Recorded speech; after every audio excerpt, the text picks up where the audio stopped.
It's good to be with you again at the beginning of a new week, sharing with you keys to successful living, which God has placed in my hand through many years of personal experience and Christian ministry. I probably don't need to remind you that we are now just 1 week away from the week of Thanksgiving. For my talks, both this week and next, I've selected a theme which is particularly appropriate for this special season in our American calendar. This theme takes the form of a question. What is a patriot? In my approach to this question, I need to establish a basic principle of great importance, but one which today is frequently neglected or misunderstood. The principle that I have in mind is seeing ourselves as part of a whole.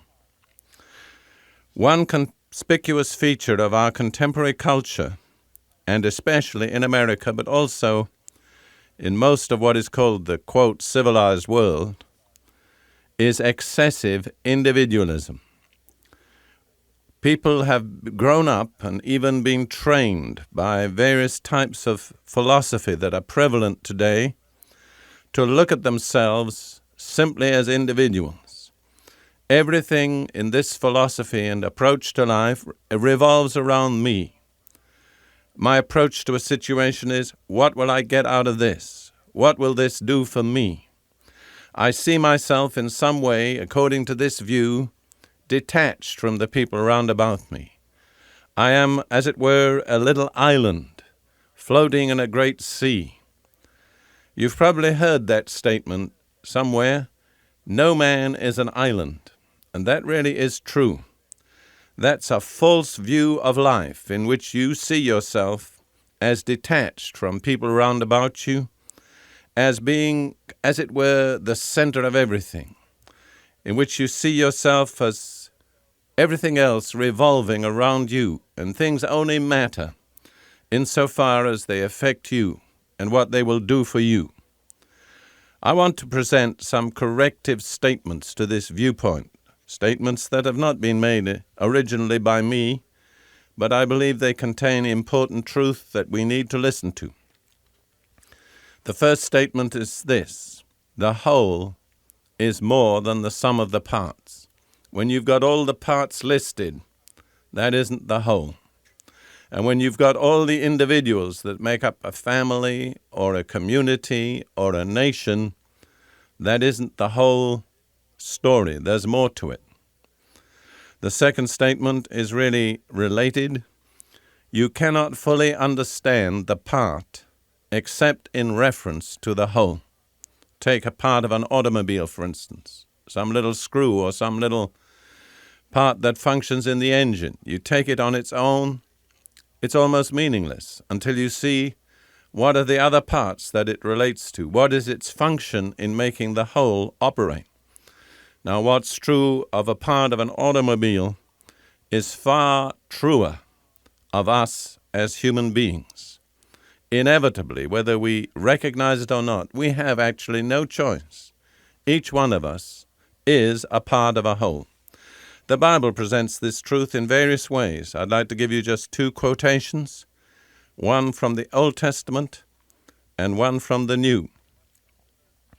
The first quotation is from the book of Psalms, Psalm 68, verse 6. God sets the lonely in families. Alternative translation, which I think is more appropriate to our present theme, God sets the desolate in a homeland. In other words, God takes individuals and he does not leave them simply as detached, isolated individuals. He puts them in a setting of other human beings. The setting may be a family, or it may be the larger setting of a homeland. But whatever the setting may be, the individual is not complete, according to God's purposes, detached from the community in which God has placed him. And then in Romans chapter 14 and verse 7, Paul says, "For none of us lives to himself alone, and none of us dies to himself alone." In other words, our life affects others. This is true from the moment we're born to the moment we die, whether we wish or not, we are continually influencing other people and having an impact on other people. And we cannot detach ourselves from that responsibility. We remember the story of Cain and Abel. And when Cain was charged by God with his guilt toward his brother Abel, he said, "Am I my brother's keeper?" God didn't actually answer that question. But I want to suggest to you that whenever you or I get to the place where we say, "Am I my brother's keeper?" there's something already wrong in our attitude. Especially this is true of Christians. You see, Christianity as a religion centers in right relationships. Christianity is not primarily a matter of right doctrine, although that's important. But more important still is right relationships in two directions, vertical and horizontal. Vertical toward God, horizontal toward our fellow human beings. This is so beautifully typified by the emblem of the Christian faith, the cross, with its two beams, vertical and horizontal. The vertical beam typifying our relationship to God, the horizontal typifying our relationship to our fellow human beings. And it's a matter of physics that if one beam is out of line, the other is also out of line. We cannot be right with God if we are wrong with our fellow human beings. So achieving right relationships is an art that we all need to cultivate. And believe me, it doesn't just happen. It has to be cultivated. I want to apply this principle of right relationships to our relationships within a nation. That's really the issue of patriotism. How do we relate to the nation in which we have been placed? And again, I want to take two examples, one from the Old Testament and one from the New. I want to begin with the pattern of God's dealings with Abraham. I want to share with you again the blessing that God promised Abraham if he would obey the Lord. And I want you to see that this blessing centered not just around Abraham as an individual, but it involved a whole nation. In Genesis 12, 1 through 3, this is what we read. The Lord said to Abram, "Leave your country, your people, and your father's household, and go to the land I will show you. I will make you into a great nation, and I will bless you. I will make your name great, and you will be a blessing. I will bless those who bless you, and whoever curses you I will curse. And all peoples on earth will be blessed through you."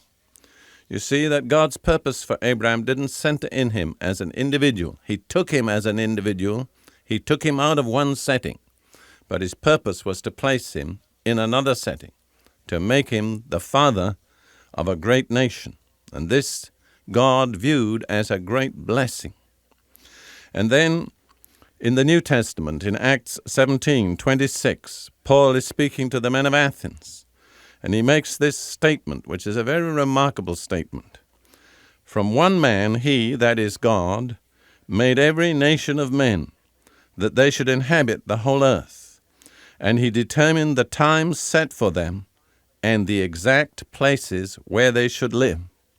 That's a very far-reaching statement in its implications. God has ordained all nations. He's ordained the area allotted to every nation. He's ordained the times in which nations will live in those areas. And that includes us. It's no accident which nation we belong to.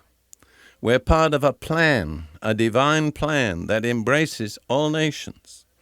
And we can never really fulfill God's plan for us as individuals until we find and take our right place in the nation in which God has ordained that we should live. So I want to offer you, in closing this message today, this definition of a patriot, which will be significant for all the messages that I'll be bringing both this week and next. This is my suggested definition of a patriot, and I want you to consider it and consider its implications. A patriot is one who fulfills his allotted role in the nation in which God has placed him. See, we have to look beyond ourselves. We have to see that our lives and our destiny are in the hand of Almighty God. And the nation to which you belong, or the nation to which I belong, is not an accident. And really, it is not primarily a matter of our own individual choice. It's a decision of Almighty God, and we can only be the kind of people that we ought to be as we fulfill our allotted role in the nation in which God has placed us. Well, our time is up for today, but before I close, I'm going to make a special request of you. This week and next, we're asking our listeners across the nation to express their appreciation of this radio ministry by sending us a special Thanksgiving offering. I'm sure you understand that this ministry is kept on the air by the offerings of people just like yourself, people who've been helped and blessed by its message. By sending us your offering at this time, you'll do 3 important things. First, you'll be expressing your appreciation for the help that you yourself have received through this ministry. Second, you'll enable us to bring the same kind of help to someone else who needs it as much as you do, but may not be in a position to support us financially. Third, you will encourage and strengthen me personally. So please take time to say thank you at Thanksgiving.